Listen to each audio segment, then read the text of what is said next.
What we're going to do today, and I'll be showing you when I share the screen, I'm going to show you the outline for this session. We're going to have a little background, recapping Moses and, Yahweh and the narrative. But we're going to look at Egypt. And when I say Egypt, like Ernie said, an ancient civilization spans centuries and centuries and centuries and centuries, and they venerated powers of life. So the literature is going to call these powers deities, but there were powers. And so they recognized the life-giving power of the Nile. They recognized the power of the sun. They recognized all different kinds of powers. And there's so many different powers that, the literature refers to as gods and goddesses. And there's thousands of them. So no one can quite, there may be some Egyptologists, relatively speaking, who are experts in this, but there's so much. So we're just going to be getting a general picture today. Then next week, we're going to look at it from the narrative perspective of Yahweh. But toward the end, we might be asking ourselves, well, what is Yahweh about in all of this? So I'm going to share the screen and show you how the session's going to proceed.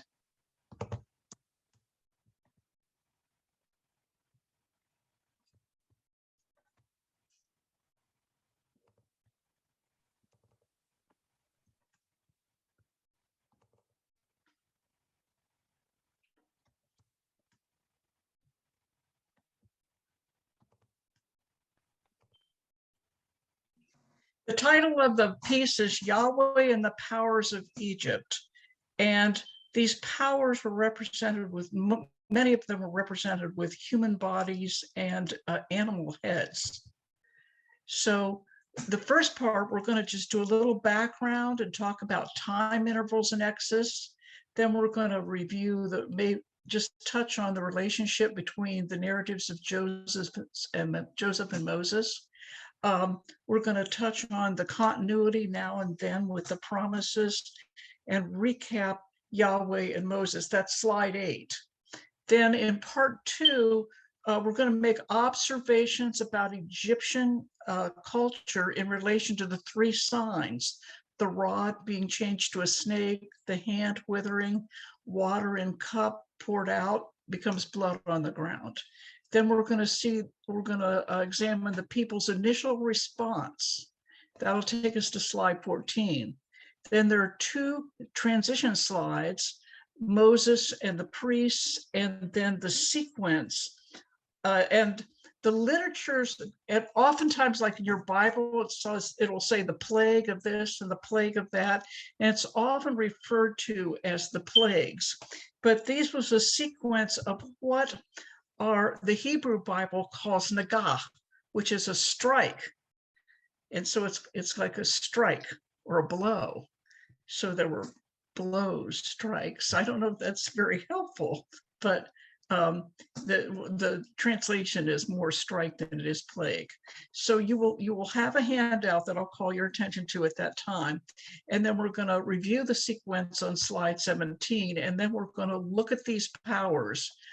This one is spelled Knum, or sometimes it's pronounced Chinum. And then there's also Hapi, Heqet, Gabe, Hathor, Suith, Osiris, Ra, and then Pharaoh is a god. Now, as you can see, that's 35 to 36 slides. We're going to go as far as we can.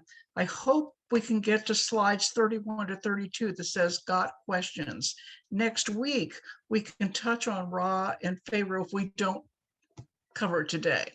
Okay, with that, I'm going to continue.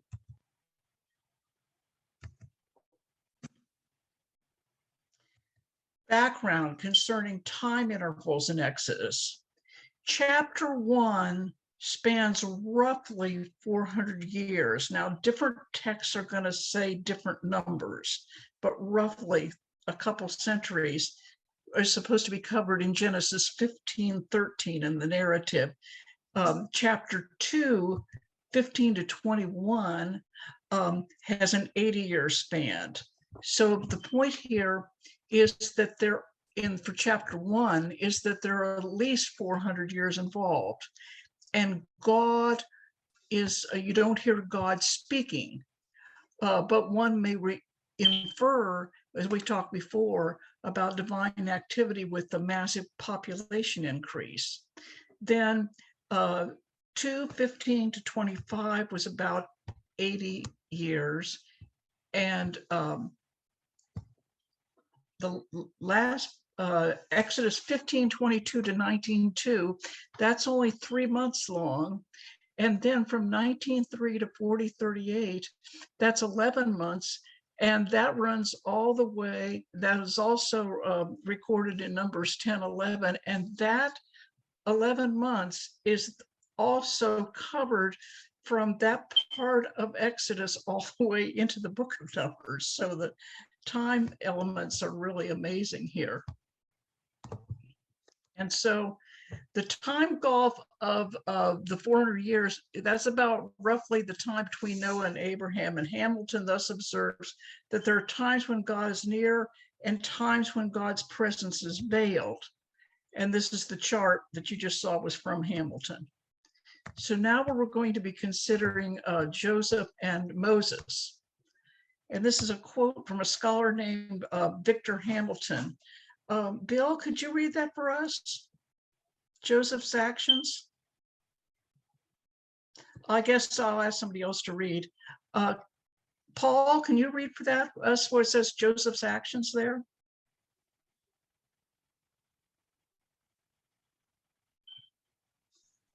Can you hear me, Paul? Paul's muted then. Okay. Well, Joseph's actions lead Israel to Egypt. Did you want me to read it? Yes, thank you. Joseph's actions lead Israel to Egypt, while Moses' actions lead Israel out of Egypt. Joseph saves Egypt from catastrophe, while Moses is involved with catastrophes that wreak havoc on Egypt. So that's quite a contrast, isn't it? Yet we have a situation set up in the opening of Exodus where for centuries God has been silent. But there's a continuity then and now with the promises. Genesis 12 to 50, the threat to the fulfillment of God's promises is infertility in Genesis 12 to 50. That's the threat. And if you remember, the matriarchs were not having children initially. So in Exodus 1, it is precisely the fertility of the Hebrew people that is a threat to the Pharaoh. And a recurrent promise in Genesis was numerous progeny. And the impression for the reader of Exodus 1 is that this was fulfilled in Egypt. Exodus 1:7, and this is the New Revised Standard Version, reads, "But the Israelites were fruitful and prolific. They multiplied and grew exceedingly strong, so that the land was filled with them. The promises to Abraham, Isaac, and Jacob were threefold: descendants, land, and an ongoing divine human relationship." Now, also, there is a passage in Genesis 7. So that's not, well, there's a relationship between Moses and Zipporah in Genesis 17. And the incident between Joseph and Zipporah in Exodus 4:24 to 26 centers on the issue of circumcision. And the readers to think back again to the promises in Genesis 17 and the reminder to keep God's covenant with Abraham. Hamilton thus remarks, as covenant mediator, Moses has to observe the covenant sign. For our purposes, the basic thing to keep in mind is that in the book of Exodus, the covenant relationship Yahweh's enters into with Moses and the people is directly related to and not separated from the covenant with Abraham. Now, we're not going to really explore covenants in our time looking at just Genesis 1 to 15. I mean, Exodus 1 to 15. But I want you to understand that they used to think that covenants, like that there was an Abrahamic covenant, and then there was a Sinai covenant, and then there was a covenant with David, and then voila, there was a new covenant. And they believe now that there's a continuity with the different covenants, and that they're related to them all, and that there's a definite relationship between the Sinai covenant and the covenant with Abraham. But now we're going to recap also some ideas about Moses and Yahweh. Moses' concern, if you remember, in his conversations with Yahweh in chapters 3 to 4, is Moses is primarily worried about how the people will receive him. And Sarna thus qualifies his concern is not with the Pharaoh, but with his own credibility in the eyes of the people. And God's telling him to go to Pharaoh, and Moses is still thinking about himself. Yahweh is allowing Moses to speak to the people, but the focus of the divine speech is on the confrontation with Pharaohs. So the divine response is that there will be 3 signs, and Yahweh announced the signs that will authenticate Moses' words to the people. The rod in Moses' hand will turn into a snake. His hand will be afflicted with a severe skin condition, and then water taken up for the Nile will turn into blood when it's poured on dry ground. Now we're going to look at these signs. We've come to part 2. That was just a little background. The first sign is the rod changing to a snake. And this first sign that a rod will turn a snake when Moses throws to the ground, but then it'll revert back to a rod when Moses picks it up again. And this rod is an ordinary stick. It's not a magic wand. It does not have any magical properties. No one would pick up a snake by the tail, but this is what Moses did at God's command. Later, Moses will perform a similar sign before Pharaoh and the Egyptian priests. Then more about this turning the rod into a snake. And if you can see in this image here, there's a snake image on the Pharaoh's headdress. Pharaohs often had a cobra symbol, I think it's pronounced Uraeus, on their headdress. And sometimes a pharaoh held a serpent scepter or a staff with a snake image. And this website explains that this symbol, this Uraeus, was a stylized upright form of an Egyptian spitting cobra. And it's a symbol of sovereignty, royalty, deity, and divine authority in ancient Egypt. A sacred cobra was also a patron goddess of Lower Egypt, and you can look at that source for more information. And when Moses handled a snake, it signified authority to those who saw this sign. A second sign was the scaly hand, and Moses' hand becomes covered with scales. And the Hebrew word for this condition is a general classification for skin diseases, Sararat, and it's listed in Leviticus. These skin conditions are listed in Leviticus chapters 13 to 14. And this condition in those days, that condition, that skin condition, could signify an offense before God. Now, one might ask the following questions. And what do you think? Do you think God's patience is wearing thin with Moses? Or is this a warning to the people not to resist Moses? Or are both of these options possible?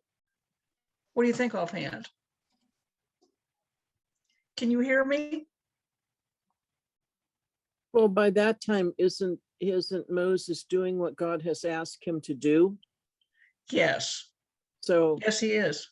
Yeah, I would think then maybe his patience wasn't wearing thin with Moses because he was doing what God asked him to do.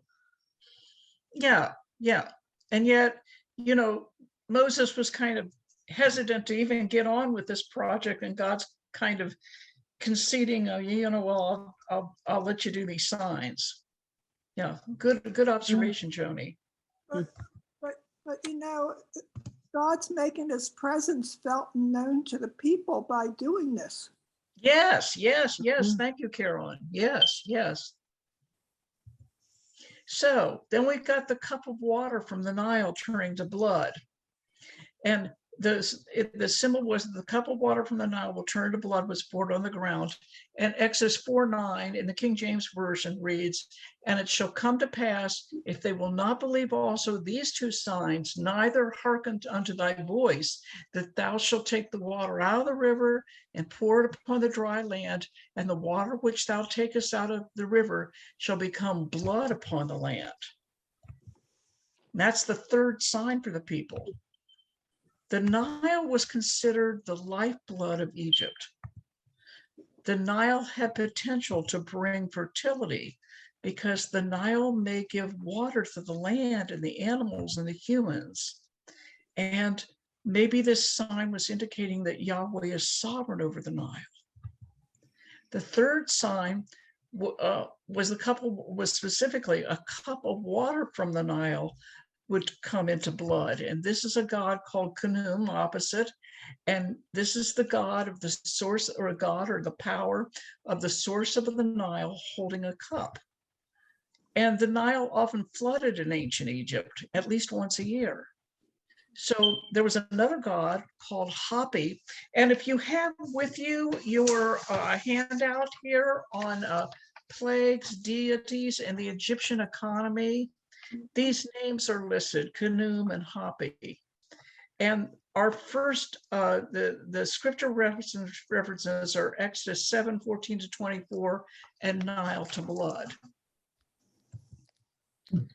And then Hapi, Khnum was the source of the Nile, and Hapi rehabilitated the land after the Nile floods. Now, the people's initial response to these first three is in Exodus 40, verses 30-31. Aaron spoke all the words that the Lord had spoken to Moses and performed the signs in the sight of the people. And the people believed that the Lord had given heed to the Israelites and that he had seen their misery, and they bowed down and they worshiped. So the people did respond indeed to the three signs. Now, I was going to have someone read Exodus 3:7-12 as a divine voice, but rather than doing things, there's two things to note there. This is a divine speech, and the assertion is that and we've covered this before, I have given heed to their sufferings. I've seen their sufferings. I'm responding. And in 4:30-31, the people recognize this. So a divine objective throughout this entire narrative is service of worship. Yahweh wants the people to worship Yahweh. In Exodus 40-31, the initial response of the people that we just read is that is indeed worship. It says they bowed down and they worshiped. Now, Moses then comes before the priest who practice magical arts, and Yahweh sends Moses to Pharaoh. And in Exodus 7:8-12, Moses throws a staff or rod on the ground, and it turns into a stake. Now, this is the initial, he did that before, but this is the initial sign for Pharaoh.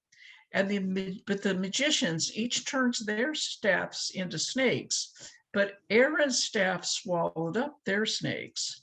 So Moses turns the water of the Nile to blood. Then after that initial demonstration, Moses will turn the water in the Nile to blood. And that's been labeled as the first plague. It's the first strike. And then frogs cover the land. Now here's the sequence, and you have the sequence on your handout, but I'm showing it here on the overhead.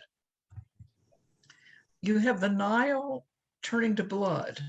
That's in 7:14-24. We never. Okay. Yeah. And then you have the frogs in chapter 8, first part of chapter 8. Then there's gnats in 8:16 to 19, flies in 8:20 to 32, diseased livestock in 9:1 to 7. Then there's boils on the livestock and the animals in chapter 9. Also, then comes severe thunderstorms and hail. Then if you're not overwhelmed after this, there's locusts, and then darkness that is felt, and then the death of the firstborn stun, taking us to 12:30. So it spans a large section of our narrative from 7:14 to 12:30. Now, this is the list of the occurrences as they happen, and that's also in your handout. Pardon? Yeah. The Nile turns to blood with Aaron's rod. Then the land is covered with frogs. Then the land's covered with gnats. There's swarms of flies that spread, boils of livestock on animals, severe storms and hails, locusts, darkness felt, death of the firstborn. But associated with each of these is a power. And Khnum and Hapi are associated with water. Heqet is important to her, symbol was a frog. Gabe is related to the earth. Hathor's symbol is a cow. She also had like a sun disk on her head and horns that held the sun disk. And then there's, I'm going to say Seth. There's a different Egyptian pronunciation, but I'm just going to say Seth for our purposes. It's easier to say, but he's a storm god. And then they debate about whether Osiris is related to the locust plague, but Osiris represented the underworld and the power of agriculture. Ra was the sun deity, and then Pharaoh himself was considered an embodiment of the power of Ra. So when we consider turning the Nile to blood, we have Khnum, and he was the god of the source of the Nile. And this is a rather long, lot of wording here, but it says in the history of scholarship, there have been various explanations that have been offered for the phenomenon Exodus. For instance, when the sun shines on the Nile, it may appear red. Another explanation I've offered is that maybe there were diseased insects that somehow or other,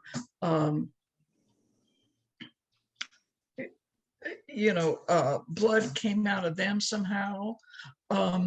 Also, frogs infested the land. They did infest the land in those days, and they also had problems with flies and locusts. A scholar named John Goldingay points out that the events do not issue from one another, as some have hypothesized. He acknowledges disasters that follow faulty ecological policies in the modern world, and we have to be aware of that too. But he observes that God does not have to bring about the disaster, but gives us in our life, gives us sometimes to the natural consequences of our acts. Goldingay qualifies, though, that the Exodus narrative, there is no natural link between human acts and the divinely brought disaster. He remarks, indeed, while most of the events involve nature, only half of the disasters, that might be explained by maybe about half the disasters, but he said the other half are simply weird happenings, but I don't know that I would go with the word weird, but very stark.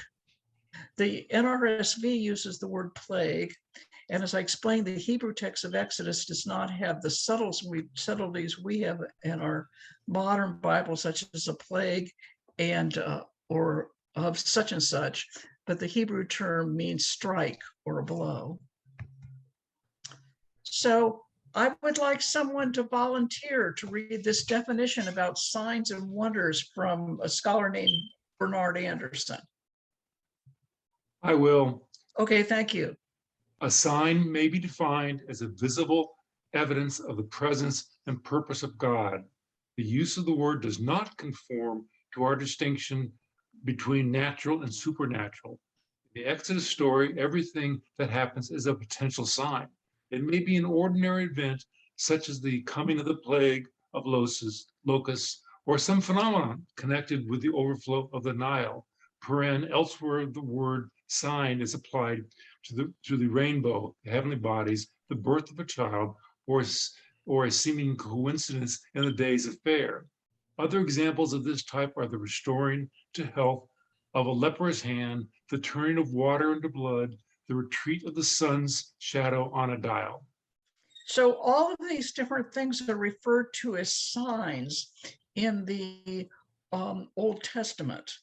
And a sign can be something that defies natural explanation, but a sign can also be something that is natural.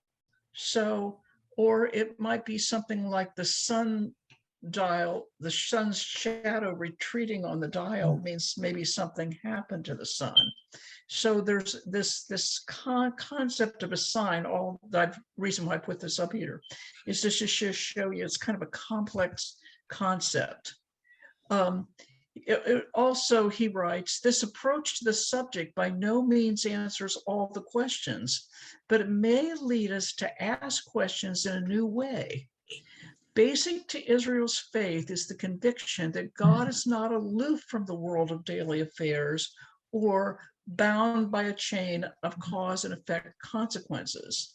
The Israelites had the sense of the immediacy of God's presence, and they believed that any event, ordinary or extraordinary, could be a sign that God was in their midst. And to them, an event was, and he writes, wonderful or significant, not because it abrogated natural law, but because it testified to God's presence and activity in their midst. So basically what I'm doing is I'm sharing with you what Bernard Anderson had to say, that when you say a sign, it could be something natural, and also a sign might be something that defies natural explanation. So definitely when the firstborn started dying, Pharaoh took notice. Now we're going to think about gods related to the Nile. As we explained, Khnum was the god of the source of the Nile, and another power, Hapi, rehabilitated the land after the Nile's floods. Now, of course, these pictures are from the internet. They're artistic ideas of what these powers may have, how they may have been depicted. I believe that these powers, though, are depicted, some of them in Egyptian on the walls of temples, and also in their art. You see some of these. So, but these are, contemporary renderings. And then your handout explains that Hapi is associated with agricultural rehabilitation of the land of Egypt during the annual flood of the Nile. Now, for the land covered with frogs from the Nile, the significance for the Egyptians is that Heqet was and it's been spelled with a K and with a Q, but just say Heqet. She was a fertility god of the lower Nile. And this is an image of Heqet from the internet. And you notice the human body and the frog head. And this is another image. Heqet's over here to the side for the Nile. Yes. And so Heqet is, as I said, an Egyptian goddess, and she's identified also with Hathor, this cow goddess.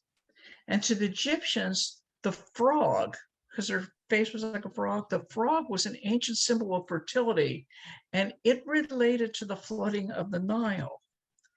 And this is the source. This is from Wikipedia.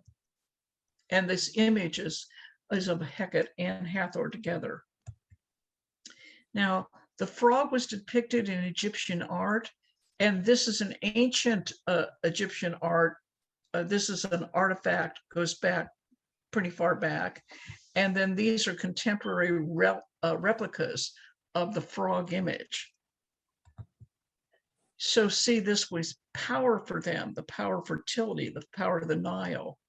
Then the 8:16 to 19 is discussing the land covered with gnats or lice. And in Exodus 8:16, God had Moses tell Aaron to strike the dust of the ground with his staff, and the dust will become gnats. And the NIV study note on page 97 explains that gnats bred in the flooded fields of Egypt in late autumn. And the gnats were on humans and animals. The magicians could copy some of the signs, but the magicians could not turn the dust into gnats. And they exclaimed, "This is the finger of God." And the idea is that they are saying that they have witnessed a miracle.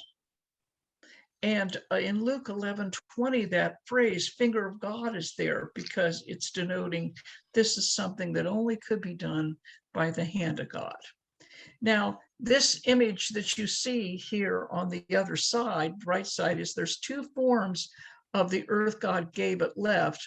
One with the, he has a snake, his head is a snake, and the other one, he has a goose on his head.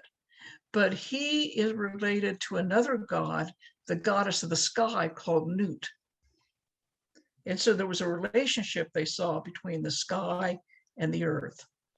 So they must have been thinking something's being highly disrupted here. Okay, the land turns to, the water turns to blood.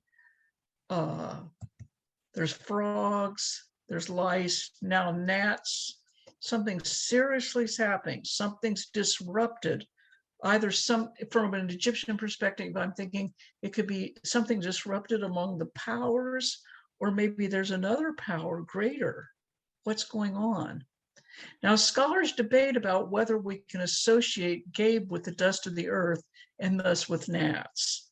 And similar debates go on about this fourth onset, the infestation of flies. But the text of Exodus insists that this phenomena cannot be reproduced by the magician priests. So what we see is we kind of see a building, a crescendo moving up toward a crescendo, if you will. There's a new element in this fourth onslaught. There's distinction between the Israelites and the Egyptians because no flies were on the land of Goshen where the Hebrews lived. And the reason is so that you may know that I, Yahweh, am in this land. And thus I will make a distinction between my people and your people. This sign will appear tomorrow. Flies even infested the Pharaoh's house and the home of his officials. Now, originally, when Yahweh had Moses approach Pharaoh, Pharaoh's a little bit like, let my people go. And Pharaoh's a little bit like, I don't think so. Well, I'm going to do this. Okay, Pharaoh relents. Then Moses asked, well, Pharaoh says to Moses, I meant to say, well, they can worship in Goshen because there were local deities that sometimes people would have their households or groups would have their little local deities as well as the, great deities they recognize in Egypt. And so, well, maybe this small group of people can over here in Goshen, keep it in Goshen, acknowledge this God. And they go, no, I want to go out. We're being told by our deity to go out in the wilderness to worship. Well, going out in the wilderness to worship and not staying with the confines of Goshen, for the Egyptian leader, it may have just seemed like that was something really out there. But the point is this is building and building and building. And then you have diseased livestock and boils on the livestock and the animals. And this is an image of Hathor from the 14th century BC. And note that her headdress is of the cow horns. And see, when you go like this with your arms, that looks like that's a feminine idea of fertility. And her headdress is that of a cow encircling a sun disk. There's more information about Hathor, and she's been portrayed in Egyptian art, goes back as far as the 4th millennium BC, and with the patronage of Old Kingdom rulers, probably she was, popular in the Old Kingdom, and with the patronage of the Old Kingdom rulers, she became one of Egypt's most important deities, and more temples were dedicated to her than any other goddess. And then she had a prominent temples, and she was worshipped by her, and the Egyptians connected her with other foreign lands too. And she is associated, what I want you to keep in mind, the last sentence here, she is associated with the image of a cow, and the Egyptians associated this power with health, fertility, and beauty. So you can see how important fertility was for them, at life. And more information from Wikipedia is that Hathor was given the epithets mistress of the sky and mistress of the stars. And I think maybe this image of her developed, and she was said to dwell in the sky with Ra and other sun deities. And the Egyptians thought of the sky as a body of water through which the sun god sailed. And they connected with the waters, and according to their creation myths, the sun emerged at the beginning of time. And this cosmic, Hathor became almost like a cosmic mother goddess, but she was continually represented as a cow. And they even had ideas that she gave birth to the sun, etc., in the sky. But very big fertility. Then there's this god, which I'm going to pronounce Seth, was connected with severe thunderstorms and hail, this power. And the meaning of the name is not known, but it's thought to have originally been pronounced Sutitz, based on the spelling of his name in Egyptian hieroglyphics. And the late Egyptian spelling I put down here, and then the Coptic. But basically, we're going to call him Seth, and he was related to the thunderstorm and hail. More information about Seth from the Britannica on the internet. Seth is an ancient Egyptian god. Seth is a composite figure represented by aspects of various animals, and the Britannica online suggests the figure is a mythical composite. But originally, Seth was a sky god, lord of the desert, master of storms, disorder, and warfare. And I wrote, I quote this from the Britannica: Seth embodied the necessary and creative element of violence and disorder within the ordered world. So I thought it was fascinating that they're accounting for what they see as disorder and chaos within their natural understanding of things. The locust. That's the storm god associated with a phenomena that accompanies storms. And in myths, Seth was the brother of Osiris. And perhaps this power was associated with the locust plague. And here's more information from Wikipedia. And Osiris is connected with a whole bunch of things like agriculture, the afterlife, the dead, life and vegetation.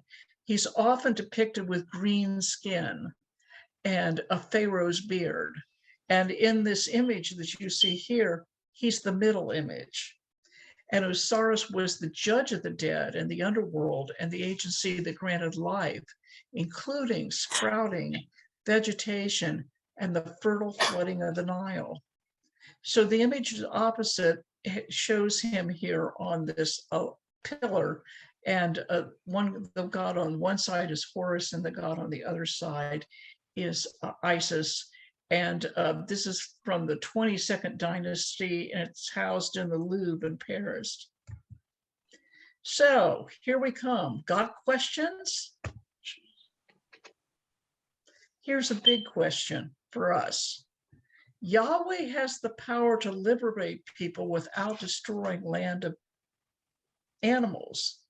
So what is Yahweh doing with these plagues, these strikes, these blows? Ideas? What's going on? So I think another sentence from Anderson's book speaks to this. Just continuing beyond what you read, but so a miracle, Anderson says, so a miracle in the biblical sense is an indication of God's purposive activity, but never a final proof. God gives evidence of God's presence and redemptive purpose, but in an ambiguous way that demands faith and trust. And we know that even though the Hebrew people witnessed these miracles, witnessed the miracle of escaping from Egypt, they continued to struggle with issues of faith and trust in God. No matter how many signs God had given them. Yes, very good, Ernie, because this is something that keeps, then this applies to a great chunk of Exodus, that God's helping them try to come around to faith and to trust. Any other ideas from other people about Yahweh and all of this that's going on? Well, I can, Carolyn? go ahead, Carolyn. yeah, I think Yahweh is also demonstrating his power and presence to the Egyptian people and to the Egyptian rulers, that their gods are impotent, and that Yahweh is the God and to be reckoned with. And next week, we're going to be exploring in the narrative how Yahweh is trying to get through to the Egyptians as well as to the Hebrew people. Thank you, Carolyn. So someone else was starting to talk too. Yeah. It was It's me. Joni. Oh, sorry, Andrew. Well, I would, and actually Sue just kind of, that was where I was going, because I feel like the traditional story that I was kind of taught in Sunday school and Good News Club and places like that growing up when we went through this, it was really Pharaoh's obstinacy. And even after he had all of these horrible plagues thrown on him and he still almost backed out. Well, he did back out. He did try to send the Egyptian army after the Israelites. And it was almost kind of like he needed to have this narrative that God had to do all these awful things because he was dealing with an awful ruler that just wasn't getting it. Because normally God wouldn't be this cruel. Interesting thinking, yes. And so we're going to be also looking next week at Pharaoh's resistance and the interplay between God hardening Pharaoh's heart and what Pharaoh was doing with his own heart, and what, that's so, yeah, so much was going on. Thank you so much for your observation. Joni, what were you going to say? Best Western in Lexington, so we should have internet access. Yeah, I was just going to relate back to what Ernie had continued to read about the plagues trying to develop faith and trust. And I can see as we look at the different plagues in our view right now as people of this century, that we can say, well, the water turned to blood because of the algae infection, and I mean, so many different things. But what God might be looking at is our development of faith, that those things can't all be rationalized as something that just happened.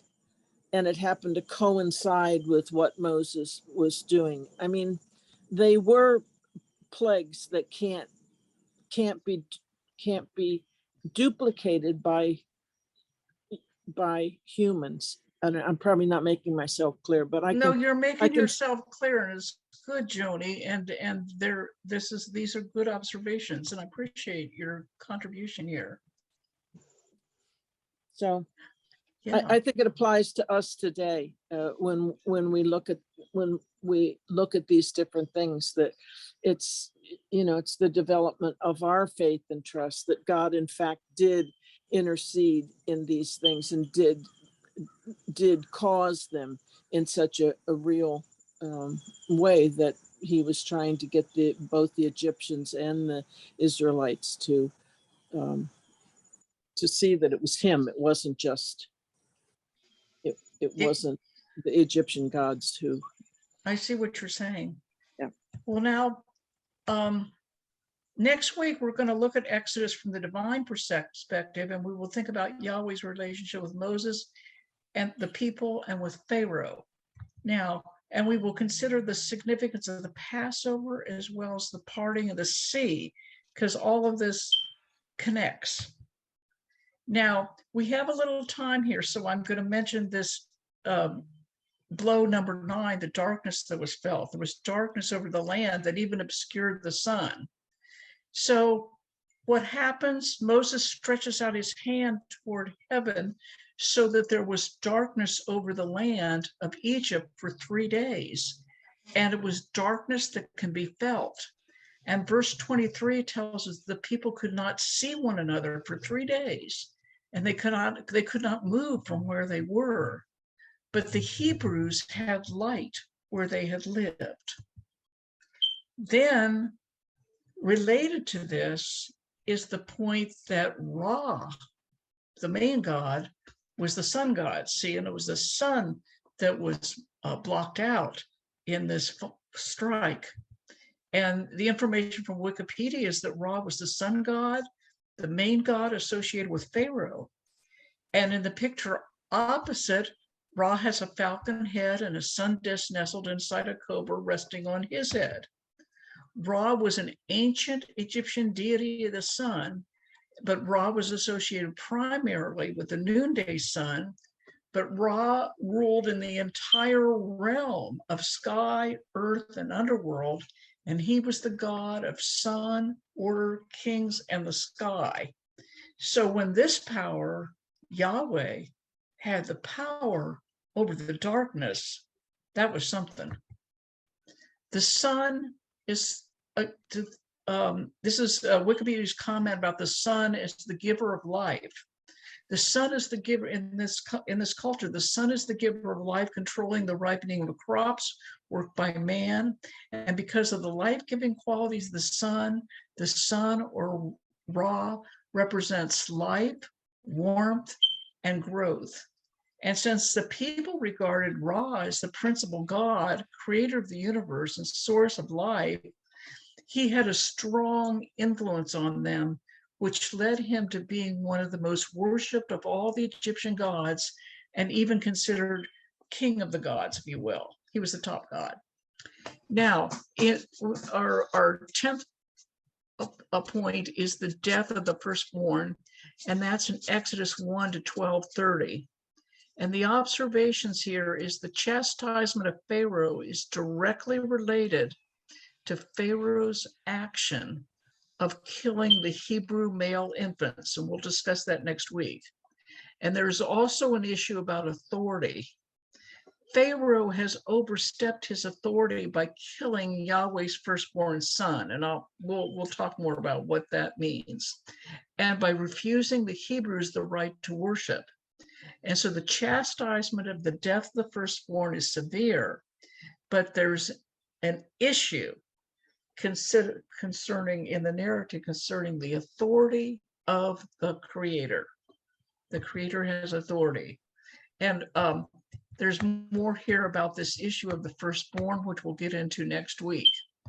So I'm going to leave my PowerPoint and work on joining you.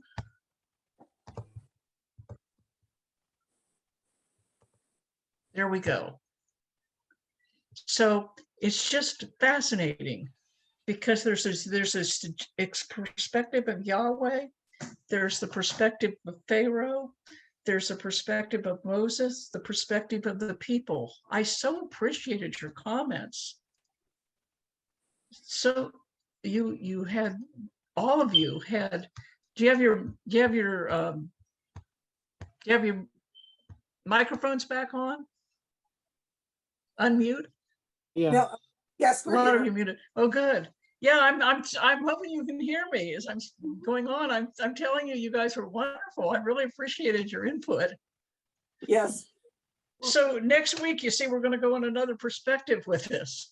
Yeah. And then we're going to move on to the Passover and well, the crossing of the sea, we won't forget, and the Passover and the final part. Sue, this So is just thank you. rich with information that I, broadened my thinking, and I never was exposed to this before. Thank you so much. No. No. Okay. Yeah. But there's Yeah. a whole lot going on there. Pastor Jenny, I have a question. Yeah. This was the last 2 weeks have been so rich. I sort of like to rewatch these. And I know they're being recorded. Are they being posted on the church website? I believe Lynn's been posting it. So when you get that, I don't know if it's in every one of the emails she sends out during the week, but I know at least in one of them per week, there's like, if you scroll down through all of it, there's always like things to watch and like different classes that have been recorded over the past year or so. And there should be, if it's missing, reach out to Lynn and say, because she's our tech person who would be able to get that for you. Okay. And are the handouts sent out separately? Because I didn't have the handout for today. Well, do you know when you We get your should say it newsletter through from the the church that comes to you in the email? Yes. Okay, that- there's a that place is- you go to Journey and you can click here for handouts. So every week that's different. Every week that's there. Okay. And okay. next week, y'all, I'm going to tell you there's going to be 3 handouts. There's Okay. a whole lot there. But then you'll have something to help you recall. Well, you certainly did a great correlation between the plagues and the God's small g of Egypt. That was wonderful. I've never heard of that either. Well, thank you. Then I'm glad it was, because when I teach, I appreciate your input, because when I teach to groups of people are going to have different levels of where they're coming from it, Mhm. And I have to say, and Ernie said in the next sentence in the paragraph you quoted would be, and he's got the guy's book. Yeah. Yeah. So we've got all kinds of different types of input. It's fascinating.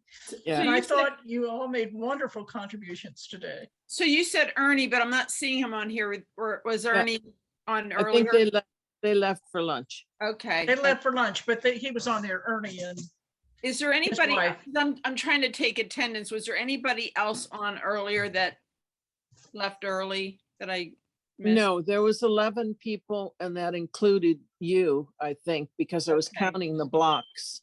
So Okay. there would have, but there was 2 people. So it would have, I don't know, 1, 2, 3, 4, 5, 6, 7, 8, 9, 10, 11. There might have been 12 because Ernie would have been 2, and I wrote down most of the names, so I'll Okay. send you what I have, Jennifer. Okay. All right. Okay. All right. but we All right, didn't well- have that first grader. Yeah, I saw Aiden at the end. Hi. I see it. Hi. I was waiting to it. I Well, saw him in person too today. did you really? Wow. Yeah. Good. He's gotten very tall after not seeing him for like 20 months. Right. Yeah. Could say goodbye. Jenny, could I ask you to close us in prayer? Sure. Let's join our hearts in prayer. Holy God, we give you thanks for this day and for the richness of Sue's lesson and for those who are gathered for this class, and the way that you are stirring in them and in the discussion, just open awareness of your power and your presence in the scriptures and in our lives and in our world. Lord, continue just to let the things that was shared today to percolate in their minds and hearts, and continue to bless Sue as she's been given this gift for teaching, as she brings next week's lesson as well. Bless us all as we go our different directions, and may we live in your grace and in your peace today. We pray in Jesus' name. Amen. And Thank you, everyone.